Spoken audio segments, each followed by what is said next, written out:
저는 한정숙입니다. 한때 사모님 소리 들으며 살았던 사람이에요. 남편이 건설 사업을 했거든요. 괜찮았습니다. 아니, 괜찮았다는 표현도 부족하죠. 좋았어요. 정말 좋았습니다. 그런데 하루아침에 모든 게 무너졌어요. 남편의 사업이 망했습니다. 보증을 잘못 썼고 거래처가 줄줄이 부도를 냈죠. 집은 경매로 넘어갔고 그나마 남은 전세금도 빚을 갚는데 다 쓰였습니다.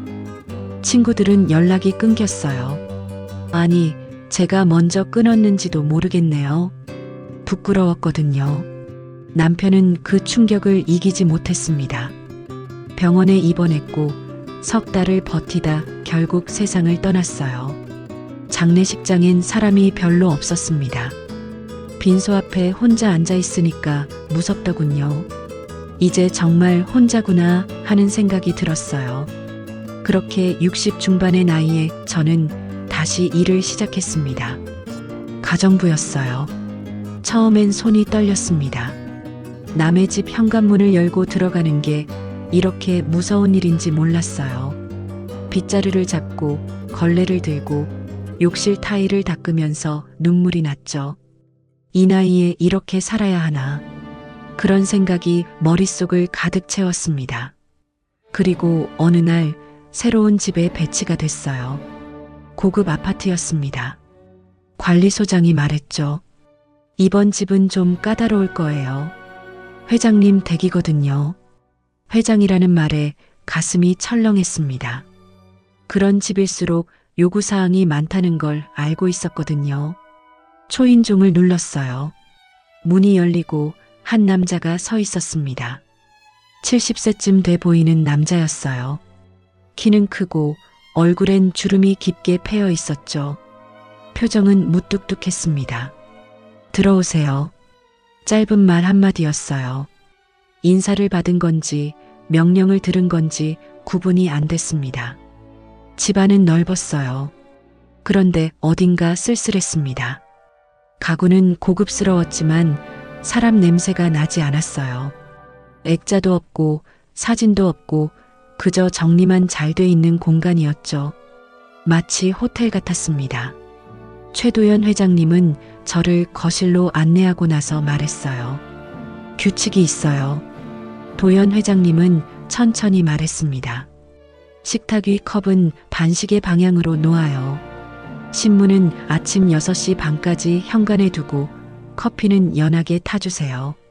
저는 고개를 끄덕이며 듣고 있었습니다. 목소리엔 감정이 없었어요.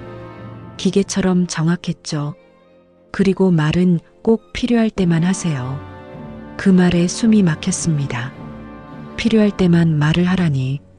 저는 이미 말이 많은 사람이 아니었지만 그렇게 선을 긋는 말을 들으니까 가슴이 답답했어요. 알겠습니다. 저는 짧게 대답하고 일을 시작했습니다. 도연 회장님은 아침 6시에 일어났어요. 정확했습니다. 딱 6시가 되면 침실 문이 열리고 욕실로 들어가는 소리가 났죠. 샤워를 하고 나와서 정장을 입고 서재로 들어갔습니다. 저는 그 사이에 식탁을 준비했어요. 토스트 2장, 스크램블 에그, 연한 커피 1잔. 도연 회장님은 아침을 먹을 때도 말이 없었습니다. 신문을 보며 커피를 마시고 접시를 밀어두고 일어섰어요. 수고하세요. 그 한마디만 남기고 현관으로 향했죠. 문이 닫히는 소리가 들렸습니다. 그리고 저는 혼자 남았어요. 설거지를 하면서 생각했습니다. 이 사람은 외롭구나. 집은 넓지만 텅 비어 있고 말은 적고 표정도 없어요. 돈은 많겠지만 행복해 보이진 않았습니다. 그런 생각을 하니까 조금은 마음이 편해졌어요. 나만 힘든 게 아니구나. 저 사람도 뭔가 잃고 살아가는 사람이구나. 그렇게 일주일이 지났습니다. 매일 같은 시간, 같은 일상이 반복됐어요. 저는 조용히 청소를 하고 밥을 준비하고 설거지를 했습니다. 도연 회장님은 여전히 말이 없었죠. 가끔 컵 위치가 틀렸어요 라거나 오늘 커피가 좀 진해요 같은 말만 했습니다. 그런데 이상했어요. 화가 나지 않았습니다. 오히려 그 말들이 익숙해졌어요. 저도 모르게 도연 회장님의 패턴을 읽게 됐죠. 커피를 어느 정도 연하게 타야 하는지, 신문을 어느 각도로 놓아야 하는지, 작은 것들이었지만 그걸 맞추는 게 싫지 않았습니다. 어느 날 오후였어요. 청소를 마치고 부엌에서 설거지를 하고 있는데 갑자기 도연 회장님이 부엌 문을 열고 들어왔습니다. 평소엔 서재에만 계시는 분인데 이상했죠. 물 한 잔 주세요. 저는 얼른 냉장고에서 생수를 꺼내 컵에 따라드렸어요. 도연 회장님은 물을 천천히 마시며 창밖을 보고 계셨습니다. 저는 조용히 설거지를 이어갔죠. 그런데 계속 그 자리에 서 계시는 거예요. 뭔가 할 말이 있으신가 싶었습니다. 하지만 먼저 물어볼 순 없었어요. 규칙을 어기는 거니까요. 그래서 그냥 일을 계속했습니다. 한참이 지나고 나서야 도연 회장님이 입을 열었어요. 오늘 날씨가 좋네요. 저는 손을 멈추고 고개를 들었습니다. 날씨 얘기라니. 이분이 그런 말을 할 줄은 몰랐어요. 네, 맞습니다. 햇살이 참 따뜻하네요. 제 대답에 도연 회장님은 작게 고개를 끄덕였습니다. 그리고 다시 조용해졌어요. 어색한 침묵이었지만 나쁘진 않았습니다. 오히려 뭔가 달라진 느낌이었어요. 마치 벽 하나가 살짝 허물어진 것 같았죠. 도연 회장님은 정말 냉정한 분이었습니다. 식탁 위 컵은 반시계 방향으로 놓아요. 어느 날 아침 제가 컵을 놓자마자 그렇게 말씀하셨어요. 저는 얼른 컵을 다시 돌려놓았죠. 죄송합니다. 제 목소리는 작게 떨렸습니다. 도연 회장님은 아무 말 없이 신문을 펼치셨어요. 딱딱한 말투였습니다. 감정이라곤 찾아볼 수 없었죠. 그런 순간이 한두 번이 아니었어요. 커피가 너무 뜨거워요. 신문이 구겨졌네요. 오늘 청소가 덜 된 것 같은데요. 매일같이 지적이 이어졌습니다. 저는 점점 기가 죽어갔어요. 예전엔 남의 집 사모님이었는데 지금은 이렇게 작은 실수 하나에도 조마조마해야 하는 처지가 됐습니다. 하지만 일을 그만둘 순 없었어요. 돈이 필요했으니까요. 그래서 저는 묵묵히 일만 했습니다. 아침 6시에 출근해서 청소를 하고 식사를 준비하고 설거지를 하고 빨래를 했죠. 도연 회장님이 뭐라 하든 고개만 숙이고 네 하고 대답했습니다. 감정을 드러내면 안 된다고 생각했어요. 여긴 일터니까요. 그런데 그날은 좀 달랐습니다. 점심 준비를 하다가 실수를 했어요. 밥을 옮기던 중에 그만 손이 미끄러진 거예요. 밥알이 식탁 바닥에 쏟아졌습니다. 순간 머릿속이 하얘졌어요. 급하게 걸레를 들고 닦으려는데 도연 회장님이 서재에서 나오셨습니다. 무슨 일이에요? 저는 고개를 들 수 없었습니다. 죄송합니다. 제가 실수를. 목소리가 떨렸어요. 도연 회장님은 바닥을 내려다보며 차갑게 말씀하셨습니다. 청소는 제대로 해야죠. 그 말에 얼굴이 화끈거렸습니다. 부끄러웠어요. 창피했죠. 눈물이 핑 돌았지만 참았습니다. 울면 안 된다고 생각했거든요. 저는 아무 말 없이 바닥을 닦았어요. 밥알을 하나하나 주워 담으면서 마음속으로 되뇌었습니다. 차마 한정숙. 이 나이에 다른 일자리 구하기 힘들어. 도연 회장님은 다시 서재로 들어가셨습니다. 저는 그 자리에 주저앉고 싶었어요. 하지만 그럴 수 없었죠. 일을 마저 해야 했으니까요. 점심을 다시 차리고 설거지를 하고 청소를 마쳤습니다. 오후 내내 마음이 무거웠어요. 계속 그 말이 귓가에 맴돌았습니다. 청소는 제대로 해야죠. 저는 제대로 못하는 사람인가요? 그런 생각이 들었습니다. 예전엔 남편이 잘 나갔고 저도 대접받으며 살았어요. 그런데 지금은 이렇게 작은 실수에도 혼이 나는 처지가 됐죠. 인생이 참 야속하다는 생각이 들었습니다. 저녁 6시가 됐어요. 퇴근 시간이었습니다. 저는 가방을 챙기고 현관으로 향했어요. 빨리 집에 가고 싶었습니다. 오늘 하루는 정말 힘들었거든요. 현관문 손잡이를 잡는데 뒤에서 목소리가 들렸습니다. 잠깐만요. 도연 회장님이었습니다. 저는 깜짝 놀라 돌아봤어요. 회장님은 손에 뭔가를 들고 계셨죠.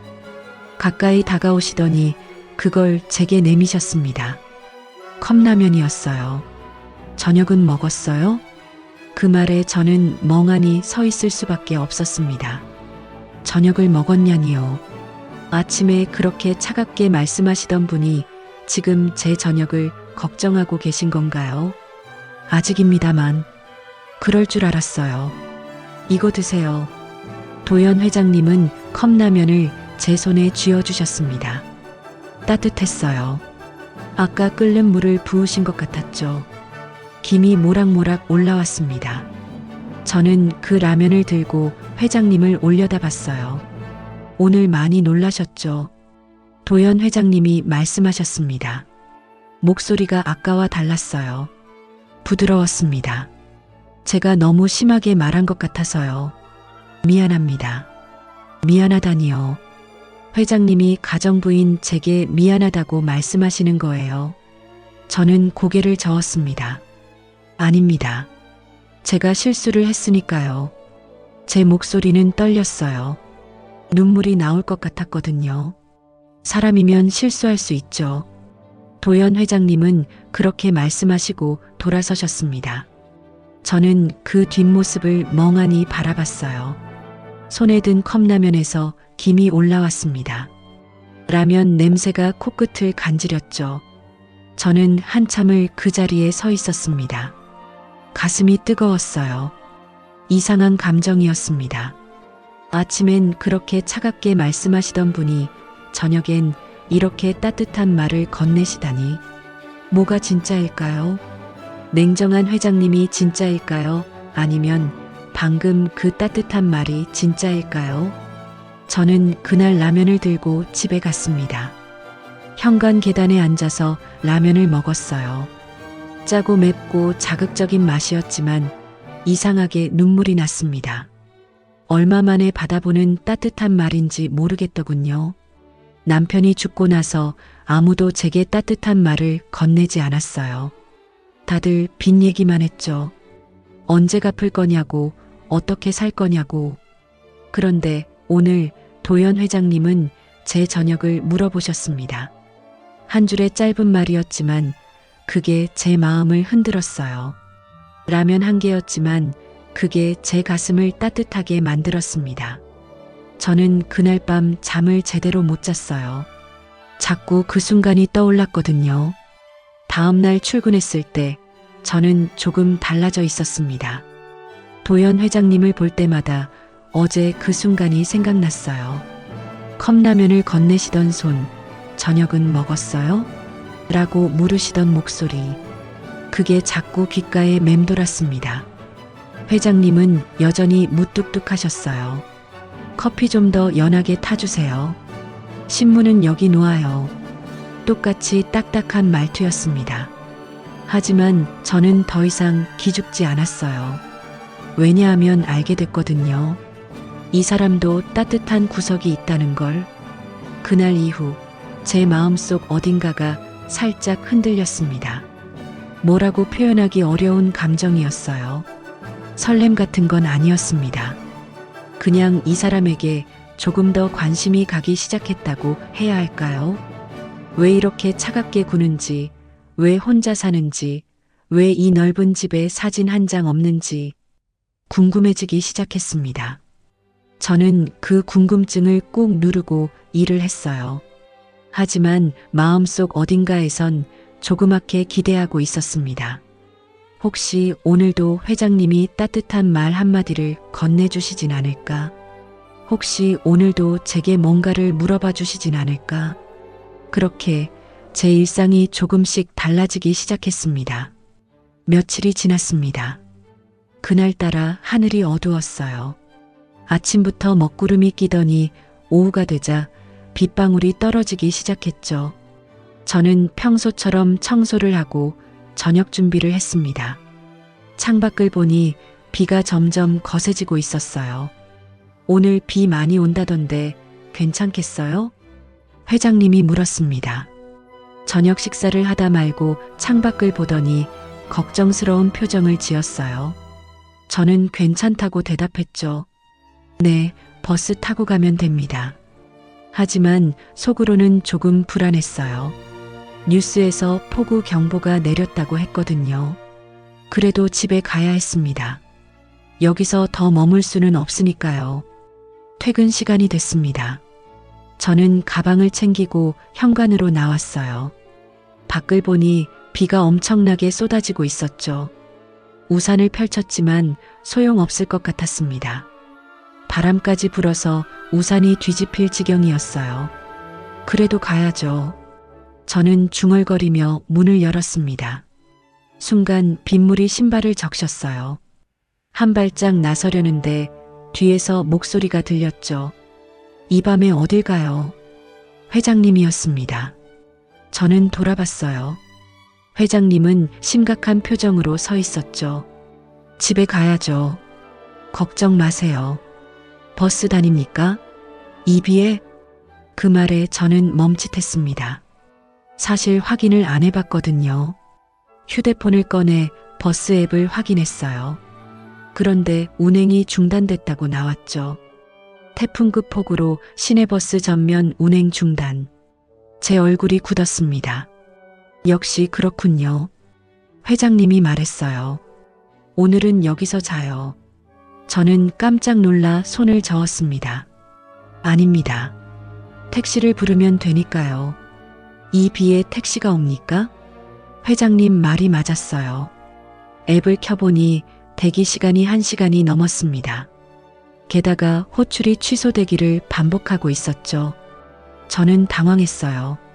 어떻게 해야 하지? 객실이 하나 있어요. 거기서 주무세요. 회장님은 단호하게 말했습니다. 저는 여전히 망설였어요. 이 집에서 자다니 그건 선을 넘는 일 아닐까요? 괜찮습니다. 걸어서라도 가겠습니다. 이 비를 맞고 가시려고요? 감기라도 걸리면 어쩌려고요? 회장님 목소리에 걱정이 묻어났습니다. 저는 그 표정을 보고 말문이 막혔어요. 정말 걱정하고 있는 것 같았거든요. 그럼 정말 죄송하지만 됐어요. 이리 오세요. 회장님은 저를 안쪽으로 안내했습니다. 복도를 지나 객실 문을 열어줬어요. 깨끗하고 정돈된 방이었죠. 침대도 있고 욕실도 딸려 있었습니다. 불편하시겠지만 오늘 하루만 참으세요. 감사합니다. 저는 고개를 숙였어요. 회장님은 수건과 잠옷을 가져다 주고 나갔습니다. 문이 닫히고 저는 홀로 남았죠. 방 안은 조용했습니다. 밖에선 빗소리만 요란하게 들렸어요. 저는 침대에 앉아 창밖을 바라봤죠. 번개가 치고 천둥이 울렸습니다. 정말 집에 가지 않기를 잘했다는 생각이 들었어요. 샤워를 하고 침대에 누웠습니다. 그런데 잠이 오지 않았어요. 낯선 공간이라 그런지 아니면 회장님이 가까이 있어서 그런지 마음이 이상하게 두근거렸죠. 저는 뒤척이다가 결국 일어났습니다. 목이 말랐어요. 물을 마시러 나가기로 했죠. 복도는 어두웠습니다. 저는 조심스럽게 발걸음을 옮겼어요. 부엌으로 가려는데 거실에서 희미한 불빛이 보였죠. 누가 있나 싶어 살짝 고개를 내밀었습니다. 회장님이었어요. 창가에 서서 빗소리를 듣고 있었죠. 뒷모습이 외로워 보였습니다. 저는 물러서려다가 그만 발소리를 내고 말았어요. 회장님이 돌아봤죠. 아, 깨셨어요? 죄송합니다. 물을 마시려고요. 저는 어색하게 웃었어요. 회장님은 고개를 끄덕이더니 다시 창밖을 봤죠. 저는 부엌에서 물을 따라 마셨습니다. 그리고 가려다가 멈칫했어요. 왠지 그냥 가면 안 될 것 같았거든요. 저는 다시 거실로 갔습니다. 회장님 옆에 조심스럽게 섰어요. 우리는 함께 창밖을 바라봤죠. 빗줄기가 유리창을 때리고 번개가 하늘을 가르고 있었습니다. 이런 밤엔 생각이 많아져요. 회장님이 말했어요. 저는 조용히 물었습니다. 무슨 생각을 하세요? 회장님은 한참을 말이 없었어요. 그러다 천천히 입을 열었죠. 인생이요. 인생이요? 네. 이렇게 비가 오는 날이면 지나온 날들이 떠올라요. 뭘 위해 살았나 싶더군요. 그 말에 저는 가슴이 철렁했습니다. 회장님의 목소리가 너무 쓸쓸했거든요. 성공하셨잖아요. 제가 말했어요. 회장님은 쓸쓸하게 웃었습니다. 성공이요? 돈을 많이 버는 게 성공입니까? 그게 성공 아닌가요? 돈이 많아도 행복한 건 아니더군요. 그 말에 저는 할 말을 잃었어요. 회장님은 계속 말했죠. 평생 일만 했어요. 회사를 키우느라, 돈을 버느라. 그러다 보니 정작 중요한 걸 놓쳤죠. 아내와도 제대로 대화하지 못했고 아들하고도 멀어졌습니다. 부인은 10년 전에 세상을 떠났어요. 저는 입을 다물었습니다. 회장님의 얼굴에 슬픔이 스쳤어요. 돌아가시기 전에 한 말이 있어요. 당신은 나한테 관심이 없었다고. 그 말이 아직도 가슴에 박혀 있습니다. 회장님, 그래서 이렇게 혼자 사는 거예요. 벌 받는 기분으로요. 빗소리만 들렸습니다. 저는 눈을 피했어요. 가슴이 먹먹했죠. 이 사람도 저처럼 외로웠구나. 이 사람도 상처를 안고 살아가고 있구나. 저도 혼자예요. 제가 말했습니다. 회장님이 저를 봤어요. 남편이 세상을 떠나고 혼자 살고 있어요. 외롭죠? 정말 외롭습니다. 그랬군요. 근데 말씀 들으니까 저만 힘든 게 아니구나 싶네요. 회장님은 작게 웃었어요. 우린 비슷한가 봐요. 그런가 봅니다. 우리는 한동안 말없이 서 있었습니다. 빗소리가 우리 사이를 채웠어요. 창밖으론 비가 계속 내렸고 우리는 그 빗소리를 함께 들었죠. 그날 밤 뭔가 달라졌습니다. 보이지 않는 선 하나가 조용히 사라진 것 같았어요. 우리는 더 이상 회장과 가정부가 아니었죠. 그냥 외로운 두 사람이었습니다. 들어가서 주무세요. 회장님이 말했어요. 저는 고개를 끄덕이고 방으로 돌아왔습니다. 침대에 누워서도 한참을 잠들지 못했어요. 자꾸 회장님의 목소리가 들리는 것 같았거든요. 돈이 많아도 행복한 건 아니더군요. 그 말이 계속 맴돌았습니다. 그리고 깨달았어요. 이 사람도 저처럼 무언가를 잃고 살아가는 사람이구나. 이 사람도 따뜻함이 필요한 사람이구나. 다음 날 아침 비는 그쳤습니다. 저는 일어나서 부엌으로 갔어요. 회장님은 이미 식탁에 앉아 있었죠. 우리는 눈이 마주쳤습니다. 잘 주무셨어요? 네, 감사합니다. 짧은 대화였지만 어제와는 달랐어요. 눈빛이 달라졌죠. 서로를 보는 시선이 조금 더 부드러워진 것 같았습니다. 그날 이후 우리 사이엔 뭔가 흐르기 시작했어요. 그날 이후 뭔가 달라졌습니다. 회장님은 이유 없이 자주 부엌에 나타나기 시작했어요. 예전엔 서재에만 계시던 분인데 이젠 제가 요리를 할 때마다 슬쩍 문을 열고 들어오셨죠. 오늘은 뭘 끓이나요? 어느 날 점심 준비를 하는데 회장님이 물었습니다. 저는 냄비를 저으며 대답했어요. 된장찌개요. 회장님 좋아하시잖아요. 제가 좋아하는 걸 알고 계셨어요? 회장님이 살짝 놀란 표정을 지었습니다. 저는 웃으며 고개를 끄덕였죠. 매번 국그릇을 깨끗이 비우시잖아요. 그걸 보면 알죠. 그걸 보셨군요. 회장님은 작게 웃었어요. 그 웃음이 참 따뜻해 보였습니다. 우리는 그렇게 자연스럽게 대화를 나눴죠. 젊을 땐 밥상 앞에서 웃은 적이 없어요. 회장님이 갑자기 중얼거렸습니다. 저는 손을 멈추고 회장님을 봤어요. 왜요? 늘 바빴으니까요. 밥도 빨리 먹고 회사 가야 했고 집에 오면 피곤해서 말도 없이 먹었죠. 그러다 보니 밥상이 즐거운 자리가 아니더군요. 그 말이 가슴에 와닿았습니다. 저도 그랬거든요. 남편이 사업하느라 바쁠 때 저희도 말없이 밥만 먹었어요. 이제는 웃으셔도 돼요. 제가 말했습니다. 회장님은 저를 보더니 천천히 고개를 끄덕였어요. 그래요. 이제는 웃어도 되겠네요. 그 순간 우리 사이엔 미묘한 온기가 흘렀습니다. 말로 표현할 수 없는 따뜻함이었어요. 마치 오래된 친구처럼, 아니 그 이상의 뭔가가 느껴졌죠. 하지만 따뜻한 순간은 오래가지 않았습니다. 며칠 후 관리소장을 만났어요. 우편물을 받으러 관리실에 갔는데 소장이 저를 불러 세웠습니다. 정숙 씨, 잠깐 얘기 좀 할까요? 불길한 예감이 들었어요. 소장의 표정이 심각했거든요. 네, 무슨 일이세요? 요즘 회장님이랑 너무 가깝게 지내는 거 아니에요? 그 말에 제 얼굴이 굳었습니다.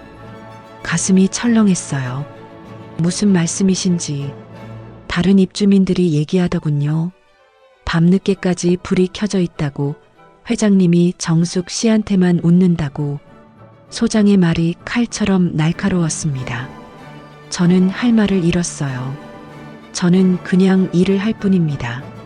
알아요. 하지만 소문이 좋지 않아요. 조심하세요. 관리실을 나왔을 때 다리에 힘이 풀렸습니다. 소문이라니.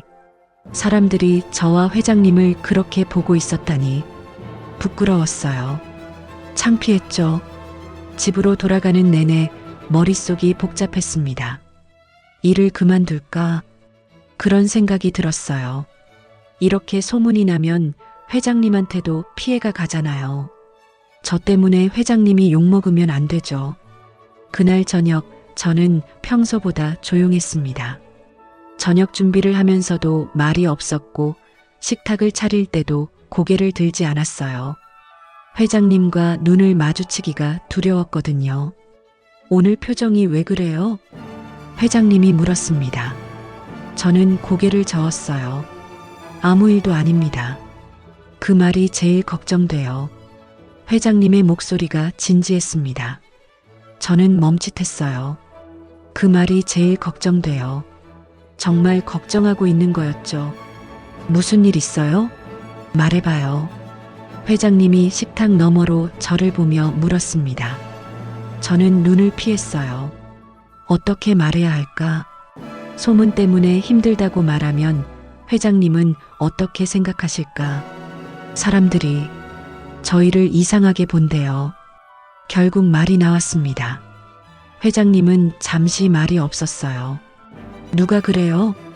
관리소장님이 그러시더라고요. 입주민들이 얘기한다고. 뭐라고 얘기하는데요? 저희가 너무 가깝다고, 밤늦게까지 불이 켜져 있다고. 말을 하다 보니 눈물이 날 것 같았습니다. 저는 고개를 숙였어요. 제가 조심하지 못해서 죄송합니다. 제가 일을 그만두는 게 나을 것 같아요. 그만둔다고요? 회장님의 목소리가 높아졌습니다. 저는 깜짝 놀라 고개를 들었어요. 회장님은 심각한 표정으로 저를 보고 있었죠. 왜 그만둬요? 잘못한 것도 없는데. 하지만 소문이 뭐가 중요합니까? 회장님이 단호하게 말했습니다. 저는 말문이 막혔어요. 사람들 입에 오르내리는 게 싫어서 제 마음까지 숨겨야 하나요? 회장님, 저는 정숙 씨가 좋아요. 순간 시간이 멈춘 것 같았습니다. 저는 회장님을 멍하니 바라봤어요. 좋다니. 회장님이 저를 좋아한다니. 처음엔 그냥 가정부라고 생각했어요.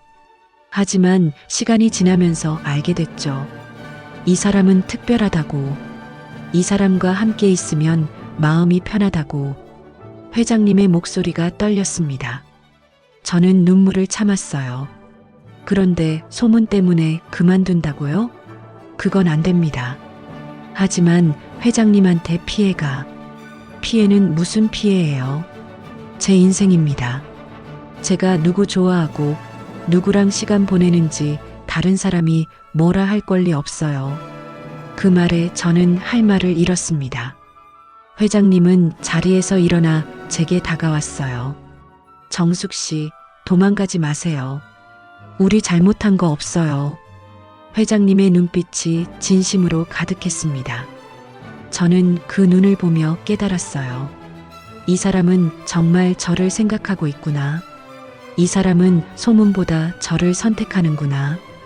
회장님, 그 순간부터 뭔가 달라졌습니다. 저는 더 이상 회장님을 그냥 회장님이라고만 부를 수 없었어요. 마음속에선 이미 다른 감정이 자라고 있었거든요.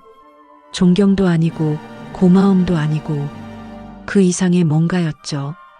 그날 밤 저는 잠을 이루지 못했습니다. 회장님의 말이 자꾸 떠올랐어요. 저는 정숙 씨가 좋아요. 그 한마디가 가슴에 박혔죠. 누군가 저를 좋아한다는 게 얼마만인지, 누군가 저를 선택해준다는 게 얼마만인지 눈물이 흘렀습니다. 행복해서 우는 건지 슬퍼서 우는 건지 모르겠더군요. 그냥 눈물이 났어요. 다음 날 아침 저는 평소처럼 출근했습니다. 회장님은 식탁에 앉아 계셨어요. 우리는 눈이 마주쳤죠. 어색할 줄 알았는데 이상하게 편했습니다. 잘 주무셨어요? 네, 회장님은요? 저도 잘 잤어요. 짧은 대화였지만 그 안에 많은 의미가 담겨 있었습니다. 우리는 더 이상 예전의 관계가 아니었어요. 뭔가 새로운 시작이 있었죠. 그날부터 저는 달라졌습니다. 소문 따위 신경 쓰지 않기로 했어요. 회장님이 저를 선택해줬으니까, 회장님이 저와 함께 있고 싶어 하니까 그것만으로 충분했습니다. 그리고 마음속으로 조용히 인정했어요. 저도 회장님이 좋다고, 이 사람과 함께 있으면 행복하다고. 더 이상 숨길 필요가 없었습니다. 며칠이 또 지났습니다. 그날은 입주민 회의가 있는 날이었어요. 저는 평소처럼 청소를 하고 있었죠. 회장님은 회의실로 가셨습니다. 아파트 관리에 관한 회의였다고 하더군요. 저는 그날 회의가 신경 쓰였습니다. 혹시 저 때문에 회장님이 곤란한 일을 당하는 건 아닐까? 소문이 이미 퍼졌으니까 사람들이 뭐라고 하는 건 아닐까? 그런 생각에 일이 손에 잡히지 않았어요. 회의는 2시간쯤 걸렸습니다. 회장님이 돌아오셨을 때 저는 조심스럽게 물었어요. 회의 잘 끝나셨어요? 회장님은 고개를 끄덕이며 아무 말씀도 안 하셨죠. 표정이 좀 굳어 있는 것 같았어요. 뭔가 있었구나. 저는 직감했습니다. 하지만 물어볼 수 없었어요. 회장님이 먼저 말씀하시기 전까진 저는 그냥 일을 계속했죠. 저녁을 준비하고 설거지를 하고 청소를 마쳤습니다. 그날 밤 늦게 관리실 직원한테 전화가 왔어요. 정숙 씨, 오늘 회의에서 무슨 일 있었던 거 알아요? 무슨 일이요? 입주민 중에 한 남자가 회장님한테 물어봤대요. 그 가정부 요즘 너무 드나들던데요? 라고. 제 손에서 휴대폰이 떨어질 뻔했습니다. 가슴이 철렁했어요. 그래서요? 회장님이 자리에서 일어나셨대요. 그리고 단호하게 말씀하셨대요. 뭐라고요? 그분은 내 생명의 은인입니다. 라고. 저는 말을 잃었습니다. 생명의 은인이라니. 회장님이 저를 그렇게 말씀하셨다니. 다들 입을 다물었대요. 회장님 표정이 너무 진지하셨나 봐요. 그 뒤로 아무도 말을 못 꺼냈대요. 전화를 끊고 나서 한참을 멍하니 앉아 있었습니다. 눈물이 났어요. 회장님이 저를 지켜주신 거였죠. 사람들 앞에서 공개적으로 아무도 저를 함부로 말하지 못하게 선을 그으신 거였습니다. 생명의 은인이라니. 저는 회장님의 생명을 구한 적이 없어요. 그냥 밥을 해드리고 청소를 하고 말동무가 되어드렸을 뿐이에요. 그런데 회장님은 저를 생명의 은인이라고 말씀하셨습니다. 가슴이 뜨거웠어요. 고마웠죠. 그리고 미안했습니다. 다음 날 출근했을 때 저는 회장님께 말씀드렸어요. 어제 회의 얘기 들었습니다. 회장님은 신문을 보다 말고 저를 봤어요. 누가 그러던가요? 관리실에서 전화 왔어요. 쟤 때문에 곤란하신 거 아니에요? 곤란하다니요. 사실을 말했을 뿐입니다. 회장님은 담담하게 말씀하셨습니다. 저는 눈시울이 뜨거워졌어요. 생명의 은인이라고 하셨다면서요. 제가 뭘 그렇게... 당신이 없었으면 저는 지금도 그 텅 빈 집에서 혼자 죽은 듯이 살고 있을 겁니다. 회장님의 목소리가 진지했습니다. 저는 고개를 숙였어요. 당신은 제게 삶의 이유를 준 사람이에요. 아침에 일어나는 이유, 밥을 먹는 이유, 웃는 이유. 그게 다 당신 때문입니다. 그러니 생명의 은인이 맞죠. 더 이상 참을 수 없었습니다. 저는 눈물을 흘렸어요. 회장님은 조용히 기다려 주셨죠. 그날 저녁이었습니다. 퇴근하려고 가방을 챙기는데 회장님이 부엌으로 들어오셨어요. 평소와 다른 모습이었죠. 앞치마를 두르고 계셨습니다. 회장님, 그게 뭐예요? 오늘은 내가 밥을 해보려 합니다. 저는 깜짝 놀랐어요. 회장님이 요리를요? 아니에요. 제가 할게요. 아니요. 오늘은 제가 합니다. 앉아 계세요. 회장님은 단호했습니다. 저는 어쩔 수 없이 식탁에 앉았어요. 회장님이 요리하는 모습을 보는 게 신기했습니다. 회장님은 냉장고를 열고 김치를 꺼냈어요. 서툰 손으로 김치를 썰고 돼지고기를 꺼내 볶기 시작했죠. 연기가 났고 기름이 튀었습니다. 회장님은 당황하면서도 계속 요리했어요. 괜찮으세요? 제가 도와드릴까요? 아니요, 괜찮아요. 이 정도는 할 수 있어요. 하지만 괜찮지 않아 보였습니다. 김치찌개 국물이 너무 짜 보였고 고기는 좀 탄 것 같았어요. 그래도 회장님은 열심히 끓이셨죠. 30분쯤 지났을까요? 회장님이 김치찌개를 식탁에 올렸습니다. 김이 모락모락 나는 뚝배기였어요. 보기엔 좀 이상했지만 그래도 정성이 느껴졌죠. 맛은 없을 거예요. 그래도 마음은 진심입니다.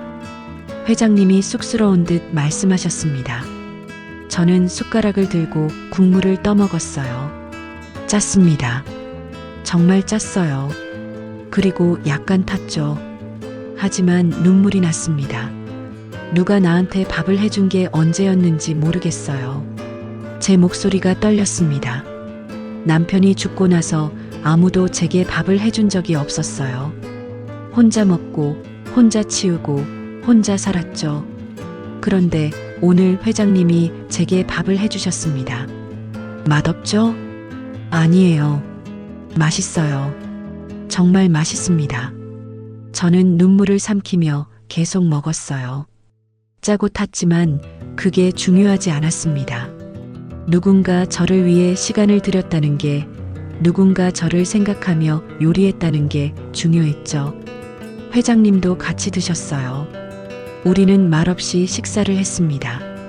뚝배기가 바닥을 드러냈을 때 회장님이 조용히 말씀하셨어요. 이제 우리 사이엔 어떤 선도 없어요. 저는 고개를 들어 회장님을 봤습니다. 회장님도 저를 보고 있었어요. 더 이상 회장과 가정부가 아니에요. 우린 그냥 서로를 아끼는 사람입니다. 그 말에 제 가슴이 터질 것 같았습니다. 저도 알고 있었어요. 우리 사이가 이미 선을 넘었다는 걸, 더 이상 일하는 관계가 아니라는 걸. 저도요. 제가 작게 말했습니다. 회장님은 미소 지었어요. 뭐가요? 저도 회장님을 그렇게 생각해요. 아끼는 사람이요. 아니, 사실은 아끼는 것 이상이었습니다. 하지만 그 말은 아직 할 수 없었어요. 너무 빠른 것 같았거든요. 회장님은 천천히 손을 뻗어 제 손을 잡았습니다. 처음으로 손을 잡았어요. 따뜻했습니다. 회장님의 손은 제 손보다 컸고 거칠었죠. 하지만 그 온기가 참 좋았어요. 정숙 씨, 네. 이제 사람들이 뭐라고 하든 신경 쓰지 마세요. 저는 당신 편입니다. 그 말이 제 마음을 울렸습니다. 저는 눈물을 참으며 고개를 끄덕였어요. 그날 밤 저는 집에 돌아가지 않았습니다. 회장님이 말렸거든요. 너무 늦었으니 객실에서 자라고. 저는 거절하지 않았어요. 사실 혼자 있고 싶지 않았거든요. 객실에 누워서도 잠이 오지 않았습니다. 자꾸 오늘 일이 떠올랐어요. 생명의 은인이라는 말, 서툰 손으로 끓인 김치찌개, 따뜻한 손의 온기, 모든 게 꿈만 같았습니다. 새벽에 화장실을 가려고 나왔다가 회장님과 마주쳤어요. 회장님도 잠을 못 이루셨나 봅니다.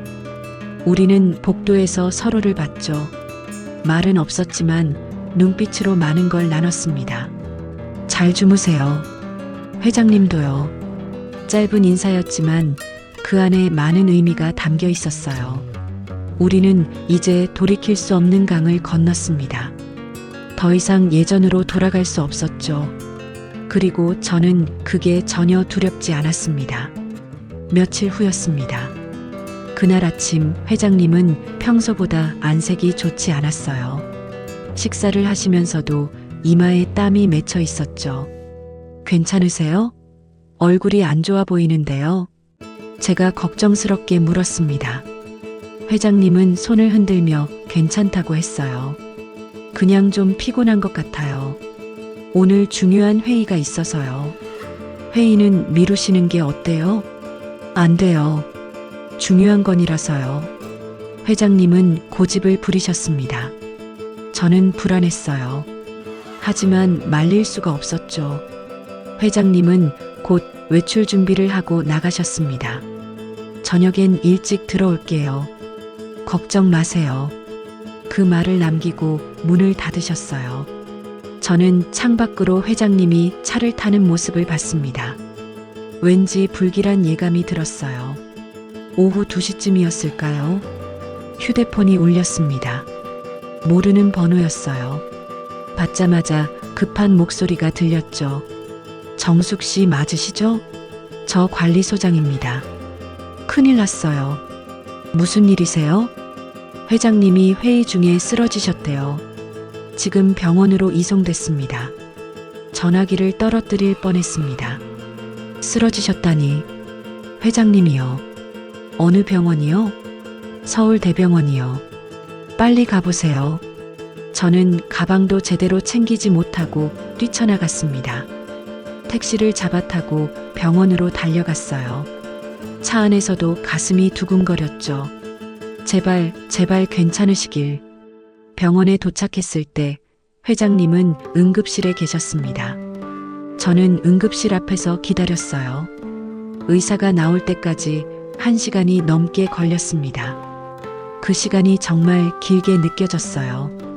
보호자 되시나요? 의사가 물었습니다. 저는 잠시 망설였어요. 보호자라고 할 수 있을까? 하지만 고개를 끄덕였죠. 네, 그렇습니다. 과로로 인한 일시적 쇼크 상태입니다. 며칠간 안정을 취하셔야 해요. 스트레스와 피로가 누적된 것 같습니다. 의사의 말에 안도했습니다. 큰 병은 아니구나. 하지만 걱정은 사라지지 않았어요. 지금 면회 가능한가요? 네, 일반 병실로 옮겼습니다. 3층 302호예요. 저는 서둘러 병실로 갔습니다. 문을 열자 침대에 누워 계신 회장님이 보였어요. 얼굴이 창백했습니다. 산소 마스크를 쓰고 계셨죠. 회장님, 제 목소리에 회장님이 눈을 뜨셨습니다. 저를 보더니 약하게 미소 지으셨어요. 왔어요? 걱정했잖아요. 아침에 안색이 안 좋다고 했는데. 저는 다가가 침대 옆에 앉았습니다. 회장님의 손을 잡았어요. 차가웠습니다. 손이 왜 이렇게 차가워요? 괜찮아요. 좀 쉬면 나아질 거예요. 하지만 괜찮아 보이지 않았습니다. 회장님은 피곤한 표정으로 누워 계셨어요. 저는 그 손을 꽉 잡았죠. 이 손 절대 놓지 애쓰게요. 그 말에 회장님이 저를 봤습니다. 눈빛이 흔들렸어요. 왜 그렇게까지? 회장님이 제 손 잡아주셨잖아요. 이제 제가 잡아드릴 차례예요. 회장님은 천천히 미소 지었습니다. 눈가에 눈물이 맺혔어요. 이젠 내 손도 누군가 잡아주네요. 그 말에 제 가슴이 무너졌습니다. 회장님도 외로웠구나. 평생 혼자 버텨왔구나. 이제야 누군가 손을 잡아준다는 게 이렇게 고마운 거구나. 저는 눈물을 흘렸습니다. 참으려고 했지만 참을 수 없었어요. 울지 마세요. 제가 괜찮다니까요. 괜찮지 않으세요? 이렇게 쓰러지시면 어떡해요? 미안해요. 걱정 끼쳐서. 회장님이 제 손을 꽉 쥐셨습니다. 그 온기가 조금씩 돌아오는 게 느껴졌어요. 이제 무리하지 마세요. 회의고 뭐고 다 필요 없어요. 건강이 먼저예요. 알겠어요. 당신 말 들을게요. 당신. 회장님이 저를 당신이라고 불렀습니다. 그 호칭이 낯설면서도 좋았어요. 그날부터 저는 병원에서 회장님을 간호했습니다. 낮엔 병실을 지키고 밤엔 간이 침대에서 잤어요. 회장님이 잠든 사이에도 손을 잡고 있었죠. 놓으면 안 될 것 같았거든요. 사흘째 되던 날 회장님의 안색이 많이 좋아졌습니다. 이제 많이 나으신 것 같아요. 제가 말했습니다. 회장님은 고개를 끄덕이며 저를 봤어요. 당신 덕분이에요. 제가 뭘 했다고요? 곁에 있어줬잖아요. 그것만으로도 큰 힘이 됐어요. 회장님의 말에 제 마음이 따뜻해졌습니다. 저도 회장님 곁에 있는 게 좋았거든요. 저도 회장님 곁에 있는 게 좋아요. 제가 말했습니다. 회장님은 제 손을 잡아 끌었어요. 제가 침대 가까이 다가갔죠. 정숙 씨. 네. 저 이제 알았어요. 뭐요? 사랑이 뭔지요. 그 말에 제 심장이 멈추는 것 같았습니다. 사랑이라니. 회장님이 사랑이라는 단어를 쓰셨어요. 평생 사랑 없이 살았어요. 아내하고도 사랑보단 의무였죠. 그런데 당신을 만나고 나서 알게 됐어요. 이게 사랑이구나. 회장님의 목소리가 떨렸습니다. 저는 눈물이 났어요. 저도요. 제가 말했습니다. 회장님이 저를 봤어요. 저도 이제 알았어요. 사랑이 뭔지. 사랑이란 게 이렇게 늦게 찾아올 수도 있다는 걸. 회장님은 제 손을 더 꽉 쥐었습니다. 저도 그 손을 놓지 않았어요. 정숙 씨, 저랑 함께 해주시겠어요? 남은 인생을요. 그 말에 저는 대답할 수 없었습니다. 목이 메었거든요. 대신 고개를 끄덕였어요. 네, 함께 할게요. 남은 인생 함께 하고 싶어요. 회장님은 눈을 감으며 미소 지었습니다. 고마워요. 이렇게 늦게라도 당신을 만나서. 저도 미소 지었어요. 눈물을 흘리면서요.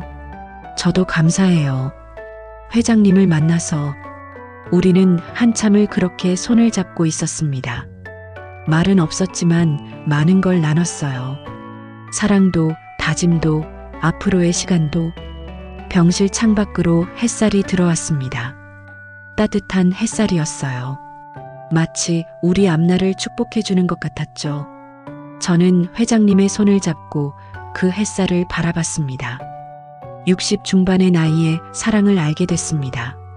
늦었다고 생각할 수도 있어요. 하지만 저는 늦지 않았다고 생각해요. 지금이 딱 맞는 시간이었던 거죠. 우리가 만나기 위해 필요한 시간이었습니다. 일주일 후 회장님은 퇴원했습니다. 집으로 돌아오는 차 안에서 회장님이 말했어요. 이제 정말 건강 챙기며 살아야겠어요. 저는 고개를 끄덕였죠. 제가 챙겨드릴게요. 매일매일요. 그럼 당신은 매일 와야겠네요. 당연하죠. 매일 올 거예요. 아니, 사실은 더 자주 있고 싶었어요. 하루도 떨어지고 싶지 않았죠. 하지만 그 말은 아직 할 수 없었습니다. 집에 도착해서 회장님을 침대에 누이고 저는 주방으로 갔어요. 따뜻한 죽을 끓여드렸습니다. 회장님은 맛있게 드시며 말했어요. 이 맛 평생 먹고 싶네요. 그 말에 저는 웃었습니다. 그럼 평생 끓여드릴게요. 그 약속이 지켜질 거라는 걸 우리 둘 다 알고 있었습니다. 회장님이 퇴원하고 2주일쯤 지났을 때였습니다. 그날 낯선 차 한 대가 아파트 주차장에 들어왔어요. 고급 세단이었죠. 저는 창문 너머로 그 차를 봤습니다. 누가 온 걸까? 차에서 한 남자가 내렸어요. 40대 초반으로 보이는 정장을 입은 남자였죠. 인상이 날카로웠습니다. 회장님과 닮은 구석이 있었어요. 아들이구나. 직감했죠. 초인종이 울렸습니다. 회장님이 문을 열었어요. 유진아, 왔구나. 역시 아들이었습니다. 최유진.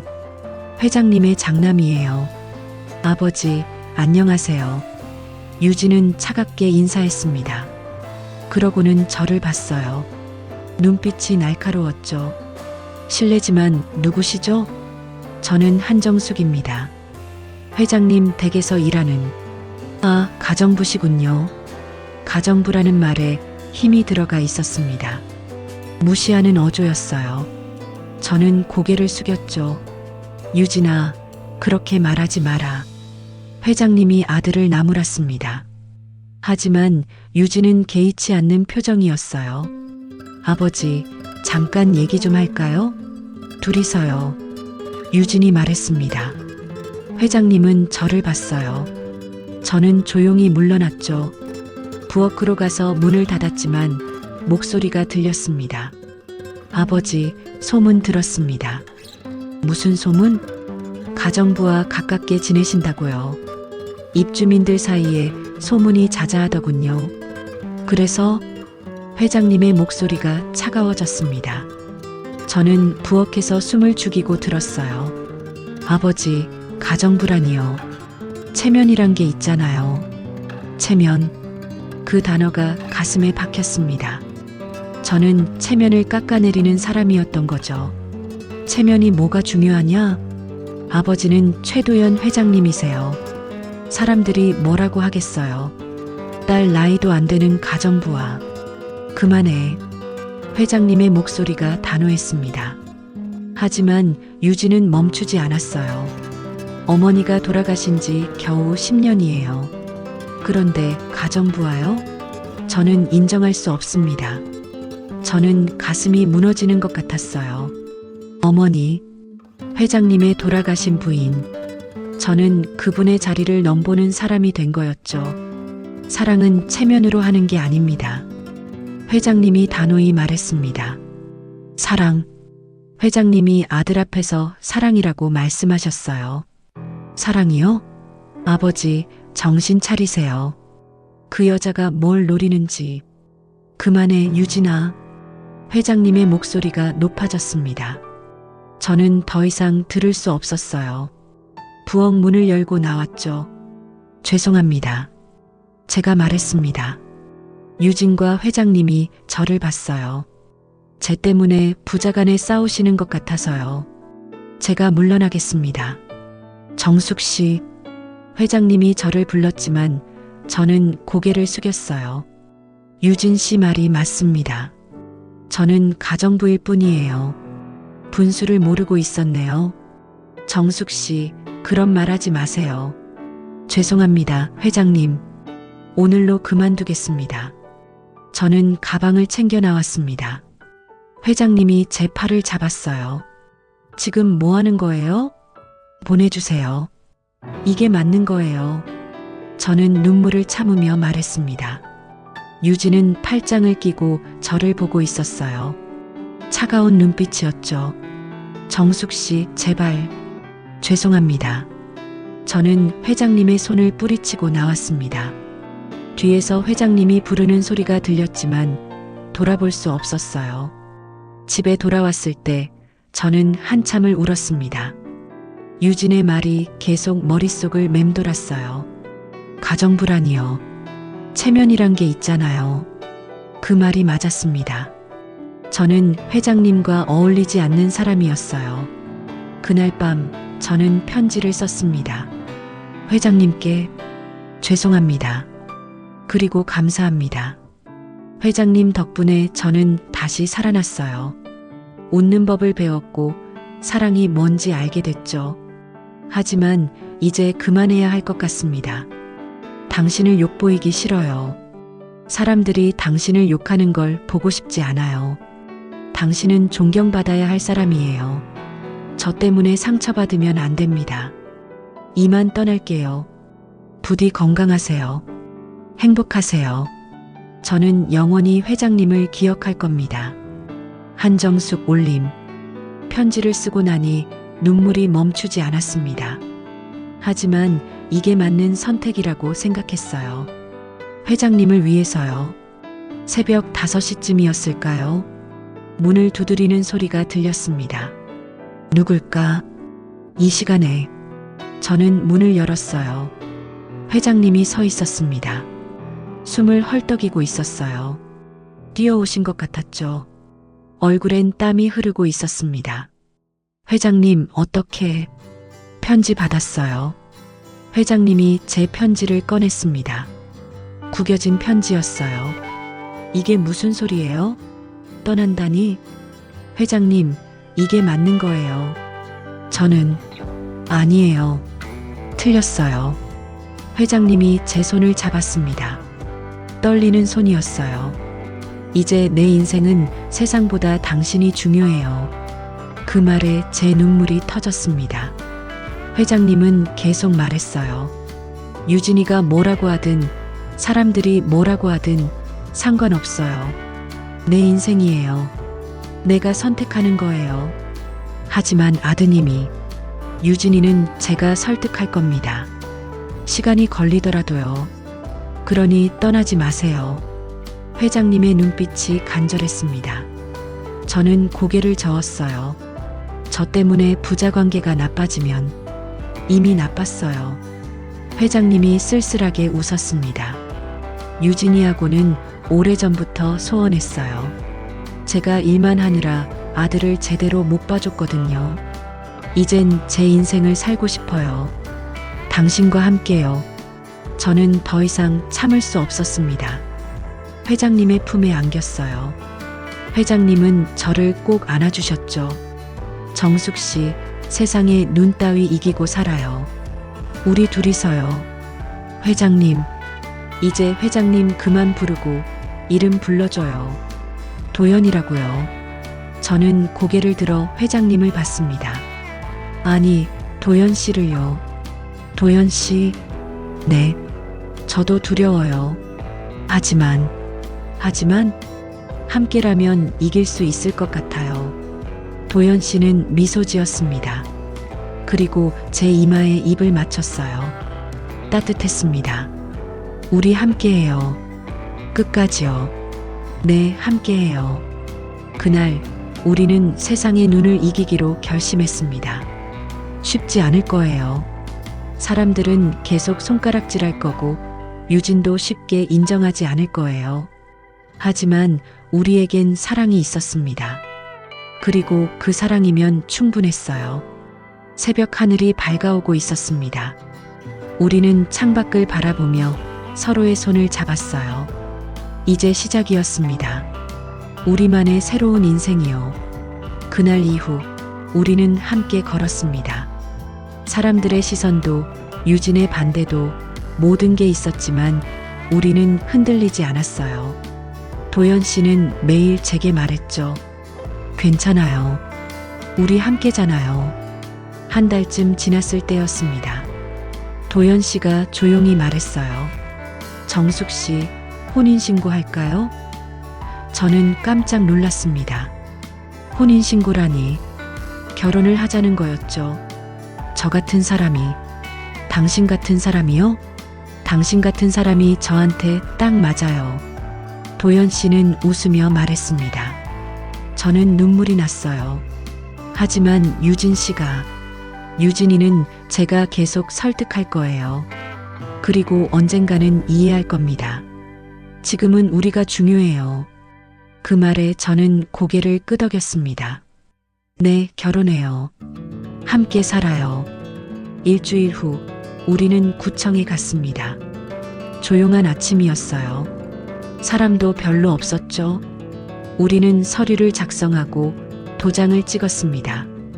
그렇게 우리는 부부가 됐어요. 이제 부부네요. 도연 씨가 말했습니다. 저는 웃으며 대답했어요. 네, 부부예요. 간단한 절차였지만 가슴이 벅찼습니다. 60 중반의 나이에 다시 결혼을 하게 될 줄은 몰랐거든요. 인생은 정말 알 수 없는 거더군요. 구청을 나오며 도연 씨가 물었습니다. 결혼식은 어떻게 할까요? 결혼식이요? 네. 당신한테 드레스 입히고 싶어요. 예쁜 모습 보고 싶어요. 저는 손을 저었어요. 이 나이에 무슨 드레스예요? 창피해요. 왜 창피해요? 저는 보고 싶은데. 도연 씨의 눈빛이 진지했습니다. 저는 결국 졸랐어요. 그럼 작게 해요. 아주 조촐하게요. 알겠어요. 당신 뜻대로 할게요. 한 달 후 우리는 작은 웨딩홀을 잡았습니다. 하객은 많지 않았어요. 도연 씨의 몇몇 친구들, 제 친한 언니 몇 명, 그리고 의외로 유진도 왔습니다. 아버지를 설득하진 못했지만 그래도 참석은 하겠다고 했대요. 결혼식 당일 저는 드레스를 입었습니다. 흰색이 아닌 연한 베이지색 드레스였어요. 화려하지 않고 단아한 스타일이었죠. 거울을 보니 낯설었습니다. 이게 나인가? 정숙 씨, 정말 아름다워요. 대기실에 들어온 도연 씨가 말했습니다. 저는 부끄러워 고개를 숙였어요. 이 나이에 뭐가 아름다워요? 제 눈엔 제일 아름다워요. 도연 씨는 제 손을 잡았습니다. 우리는 함께 식장으로 들어갔어요. 하객들의 박수 소리가 들렸습니다. 많지 않은 사람들이었지만 그 박수가 참 따뜻하게 느껴졌어요. 우리는 단상에 올라 서로를 마주 봤습니다. 주례 선생님이 말씀하셨어요. 사랑에는 나이가 없습니다.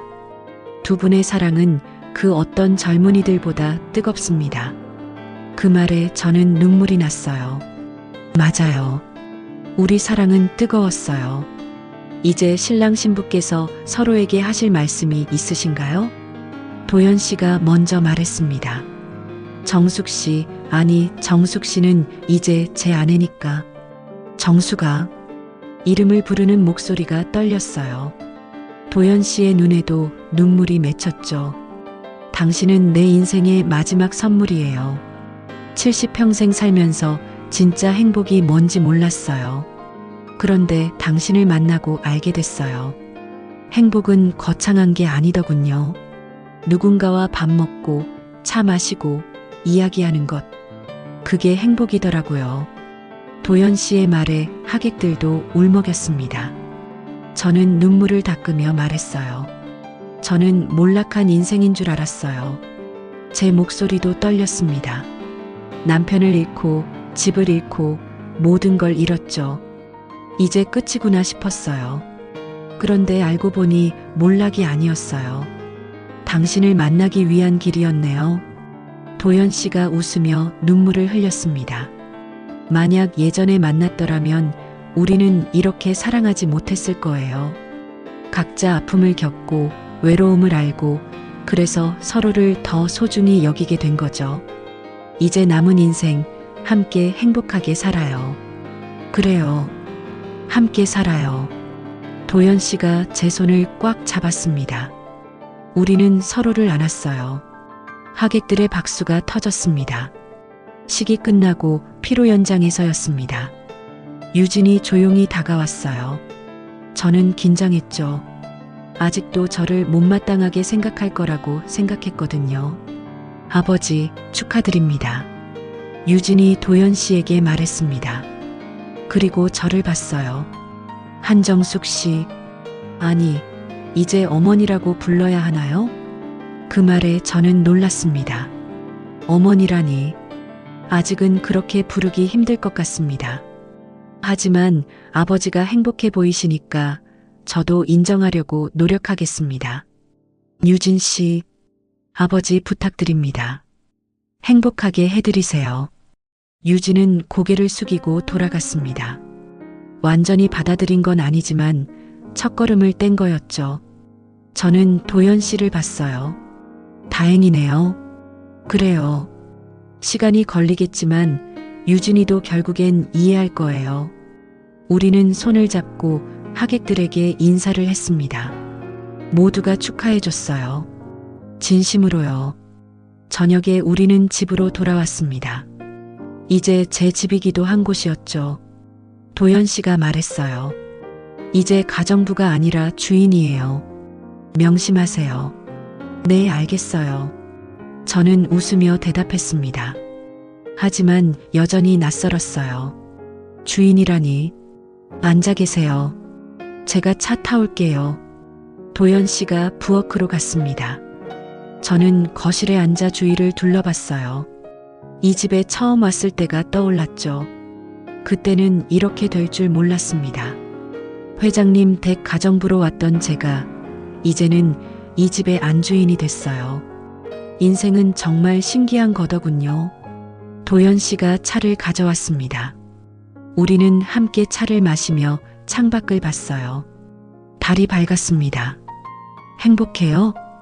도연 씨가 물었습니다. 저는 고개를 끄덕였어요. 네, 정말 행복해요. 이런 날이 올 줄 몰랐어요. 저도 몰랐어요. 70에 이런 사랑을 하게 될 줄은요. 도연 씨가 제 손을 잡았습니다. 주름진 손이었지만 따뜻했어요. 우리 앞으로 얼마나 함께 할 수 있을까요? 제가 물었습니다. 도연 씨는 웃었어요.